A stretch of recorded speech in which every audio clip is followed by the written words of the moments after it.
কোনো একটা সময় ছিল যখন মা ভাত বেড়ে ডাকতো আর আমরা খেয়ে উদ্ধার করার একটা ভঙ্গি নিয়ে খেতে বসতাম।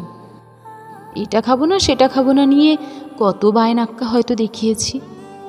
বিয়ের পর মায়ের কাছে গেলে সব থেকে বেশি যেটা অনুভব করি, একমাত্র মাই আছে যে কিনা খাবারের থালা সাজিয়ে মেয়েকে খেতে ডাকে। মেয়েকে খাওয়ানোর কি উদ্বেগ, হাত দিয়ে চাপা না দেওয়া অবধি এটা সেটা দিতে থাকে থালায়। হয়তো বিষয়টা খুব সামান্য, কিন্তু মনকে কি অদ্ভুত এক শান্তির অনুভূতি দেয়। কারণ বিয়ের পর আমরা সময়ের নিয়মে দুম করে বড় হয়ে যাই, নিজেরা বেড়ে খাই, বাকি সদস্যদের জন্য থালা সাজিয়ে খেতে ডাকি।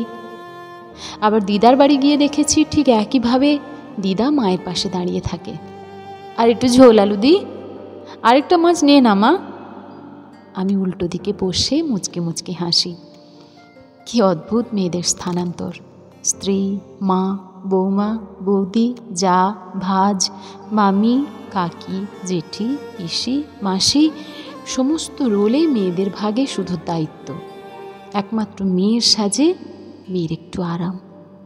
মায়েদের ছুটি নেই, মেয়েদের সন্তানদেরও সামলে দেন যাতে মেয়ে কিছুটা স্বস্তি পায়, মেয়ে যেন নিজের কেরিয়ারটুকু এগিয়ে নিয়ে যেতে পারে।